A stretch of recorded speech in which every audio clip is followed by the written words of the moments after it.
Hello everyone, my self Dharmendra Kumar. और आज के सेशन में मैं बात करूंगा नीट के जो बाकी बचे हुए दिन हैं उसमें आपको क्या करना है और क्या नहीं करना है जिससे आपके मार्क्स इंप्रूव हो। क्लियर? लगभग 60 टू 61 डेज बचे हुए हैं, लेकिन मैं 55 दिन टोटल 55 डेज की बात करूंगा। हो सकता है कभी आपसे पढ़ाई नहीं हुई है, मूड सही ना हो तो कम पढ़ाई हो, तो उसके लिए 55 दिन की मैं बात करूंगा कि आपको क्या करना है और क्या नहीं करना है जिससे आप अच्छे मार्क्स लेके आ सके। क्लियर है? सो जो की पॉइंट्स में यहाँ से आपको बताऊंगा उस पर आप काम करेंगे तो 100% आपका जो मार्क्स है, आपकी जो रैंक है वो यहाँ से इंप्रूव होगी। अब यहाँ ये जो 2 महीने बचे हुए हैं ये सेलेक्ट करेंगे। इसी में जो स्टूडेंट है सेलेक्ट होने वाले अलग होंगे और नहीं होने वाले अलग होंगे, क्योंकि स्टूडेंट ही किसी पेपर को इजी और टफ बनाते हैं। जो अच्छे से मेहनत करेगा वो नीट के पेपर को इजी बनाएगा, जो मेहनत नहीं करेगा उसके लिए नीट का पेपर हार्ड होगा, टफ होगा। क्लियर है? तो फाइनल जो प्रिपरेशन है उसे किस प्रकार से आप पीक पे ले आ सकते हैं, किस प्रकार से आपका स्कोर बूस्ट हो सकता है, उसकी आज के सेशन में अपन बात करेंगे कुछ बेसिक पॉइंट से। स्टार्ट अपन करते हैं फर्स्ट पॉइंट से। सबसे प्रथम जो पॉइंट है वो है कंटेंट और रिवीजन। आपको आपका जो कंटेंट है, स्टडी मटेरियल है, उसे कम से कम रखना है, कम से कम रखना है, जिससे क्या हो, रिवीजन ज्यादा हो। क्लियर है? किसी भी एक बुक को आप 10 बार पढ़ लीजिए बजाय इसके कि 10 बुक को एक बार आप पढ़ें, क्योंकि सब में सेम ही है। 90% कंटेंट जो होता है सेम ही होता है, बस कुछ परसेंटेज अलग होता है। उसमें बुक्स की पॉपुलैरिटीज के बढ़ाने के लिए वो क्या करते हैं, जो राइटर होता है, ऑथर जो होता है, वो डिफिकल्टी लेवल बढ़ा देते हैं, जिससे बच्चे को लगे यार अच्छे क्वेश्चन से अच्छा कंटेंट इसके अंदर, इसे पढ़ना चाहिए। तो आपको कम से कम कंटेंट रखना है जिससे रिवीजन मैक्सिमम हो, ज्यादा से ज्यादा रिवीजन अपन कर सके। दूसरा आपको करना है कि इजी एंड हार्ड टॉपिक्स, आपका जो भी सिलेबस है फिजिक्स, केमिस्ट्री एंड बायो, उसमें आप सेलेक्ट कर लीजिए इजी टॉपिक्स को, हार्ड टॉपिक्स को और मॉडरेट, मतलब बीच वाला जो टॉपिक है जो इजी और हार्ड के बीच में आता है। क्लियर है? इजी में कुछ जैसे एग्जांपल बायो में अगर मैं बात करूं, कुछ ऐसे चैप्टर है, 8-10 चैप्टर है जिससे इजीली आप पढ़ सकते हैं और उसमें मार्क्स कटने के चांसेस बिल्कुल भी नहीं है। जैसे द लिविंग वर्ल्ड, जीव जगत, या अपन बात करें cell division, cell cycle and cell division, कोशिका चक्र और कोशिका विभाजन जिसे बोलते हैं। रेस्पिरेटरी, ह्यूमन रेस्पिरेशन में मानव श्वसन तंत्र जो आता है। 12th क्लास में अपन चले तो जीव जगत का वर्गीकरण जो अपने पास है, ठीक है, रिप्रोडक्टिव जो रिप्रोडक्शन है, जीवों में जनन है, वो यहाँ पर आएगा। फिर उसके बाद में रिप्रोडक्टिव हेल्थ आता है, जननिक स्वास्थ्य, चौथा जो चैप्टर है वो भी इजी है यहाँ पर। ठीक है, बायोटेक्नोलॉजी, जैव तकनीकी में अपन चलते हैं, बायोडाइवर्सिटी में अपन चलते हैं, जैव विविधता में चलते हैं, तो ये कुछ चैप्टर हैं इजी है। केमिस्ट्री में भी अपन बात करें तो केमिस्ट्री में जैसे बायोमोलिक्यूल हुआ या केमिस्ट्री इन एवरीडे लाइफ, ठीक है, दैनिक जीवन में रसायन, तो कुछ 4 या 5 चैप्टर वहां पर भी है। और फिजिक्स में भी कुछ ऐसे चैप्टर जो क्या है, इजी है, थ्योरी बेस्ड होता है, इजीली उसे अपन कर सकते हैं।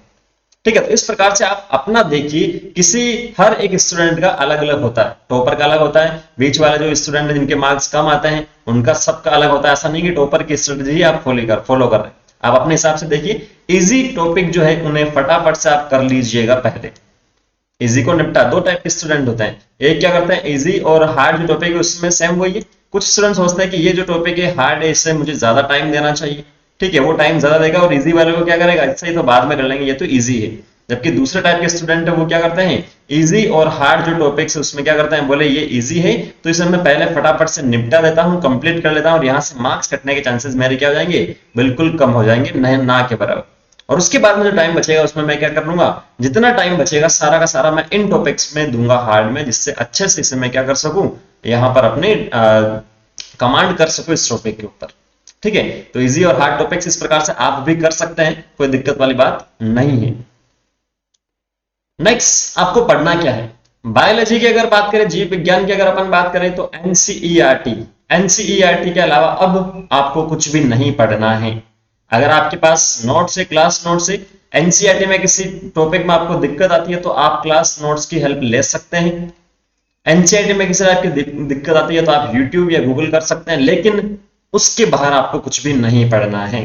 ठीक है, एनसीईआरटी से बाहर मतलब जैसे किसी ने कोचिंग में एडमिशन ले रहा है या डीएलपी ले रखी है, तो क्या है कि मॉड्यूल, कोचिंग की मॉड्यूल्स आती है, 8-10 मॉड्यूल आती है। एनसीईआरटी की बुक कितनी आती है, 2, टोटल 11th और 12th की, तो 8-10 मॉड्यूल पढ़ेंगे या आप एनसीईआरटी पढ़ेंगे। ठीक है, तो किसी टॉपिक को आपको समझने में दिक्कत आ रही है तब आप हेल्प ले सकते हैं, अदरवाइज केवल एनसीईआरटी ही आपको पढ़ना है।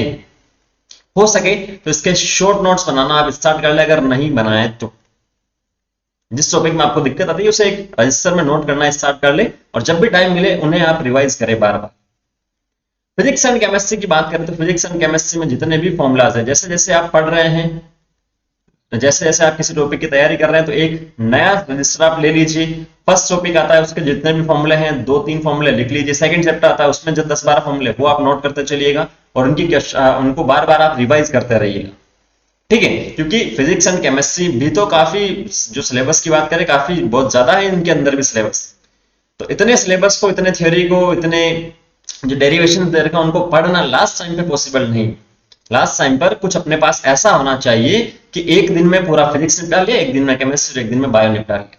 ठीक है, तो ऐसा आप करेंगे। अभी से फॉर्मूला लिख लिए, जिस टॉपिक में आपको दिक्कत है उसे आप स्टार मार करके उसी रजिस्टर में लिख लीजिएगा, ताकि इजी रहे, पूरे चैप्टर को पढ़ने की जरूरत ना पड़े। क्लियर है, ये अपने बात के नेक्स्ट टॉपिक। उसके बाद में जो भी आपने टॉपिक पढ़ा है उससे रिलेटेड क्वेश्चंस आपको करने हैं, डेली क्वेश्चंस की प्रैक्टिस आपको करनी। जैसे मान लो मैंने बायो में एक चैप्टर पढ़ा है, फिजिक्स में एक चैप्टर मैंने पढ़ा है, एंड केमिस्ट्री में भी एक चैप्टर मैंने पढ़ा। ठीक है, तो चैप्टर पढ़ने के बाद में उस चैप्टर से रिलेटेड बायो में आपको कम से कम 60 क्वेश्चन सोल्व करने हैं। बायो में कितने क्वेश्चन? 60 क्वेश्चन आपको बायो में सोल्व करने हैं डेली। फिजिक्स में उसी टॉपिक से रिलेटेड आप 40 क्वेश्चंस कर लीजिए, सफिशिएंट है। केमिस्ट्री में भी आप 40 क्वेश्चंस कर लीजिए, सफिशिएंट है। लेकिन डेली आप करेंगे तो ऐसा नहीं है कि आज मैंने लिविंग वर्ल्ड पढ़ लिया, जीव जगत पढ़ लिया, उसके बाद मैं कल जो अगला चैप्टर पढ़ूंगा उसके साथ में मैं इन क्वेश्चंस की प्रैक्टिस कर लूंगा, ऐसा नहीं। डेली आपको क्वेश्चंस की प्रैक्टिस करनी है, सेल्फ एवेल्यूएशन करना है कि इन क्वेश्चन में से मान लो 60 में से मेरे 55 क्वेश्चन सही हो गए, 5 क्वेश्चन मेरे को आए नहीं, अटेम्प्ट ही नहीं किए, तो उनमें आपको कहां दिक्कत आई उस टॉपिक को फटाफट से रिवाइज कर लीजिए और फिर से उन क्वेश्चंस को वापस से सोल्व कीजिए। ठीक है, तो डेली क्वेश्चंस की प्रैक्टिस आपको करनी है। मेमोराइजेशन सिंपल सा फंडा है इसके अंदर। आपने जो भी टॉपिक पढ़ा है, अब आप खाना खा रहे हैं, नहाने गए हैं, घूम रहे हैं छत पे थोड़ी देर के लिए, तो उस टाइम पे आप क्या कर सकते हैं, जो भी टॉपिक आपने पढ़ा है उसे रिवाइज, उसे मेमोराइज करने की कोशिश कीजिए कि ये मैंने टॉपिक पढ़ा है, इसके अंदर ये डायग्राम आया था, उसके बारे में ये प्रॉपर्टी थी, ये फॉर्मूला था, ये डेरिवेशन था, इस क्वेश्चन में मैं अटका था, अब मुझे वो आ रहा है या नहीं आ रहा। तो आप घूम रहे, खा रहे, पी रहे, उस टाइम कर सकते हैं। रात में सो रहे, उससे सोते टाइम भी आप ये कर सकते हैं। सोते सोते आप याद करेंगे तो अपने आप से वैसे भी नींद आ जाएगी, दूसरी बातें सोचिए, उससे अच्छा तो जो पढ़ा है उसके बारे में थोड़ा सा उसे रिवाइज किया जाए, उसे मेमोराइज किया जाए। क्लियर है। और अगर नहीं आता आपको, जो है आप याद करने की कोशिश कर रही है और याद नहीं आता, तो उसी टाइम पे उठिए और उस टॉपिक को पढ़िए फटाफट से, और उसके बाद में वापस से मेमोराइज करने की कोशिश कीजिए। अब जो की पॉइंट है इसमें, इन सब में से सबसे बड़ा जो की फैक्टर है, की पॉइंट है, वो है प्रीवियस 10 इयर्स क्वेश्चन।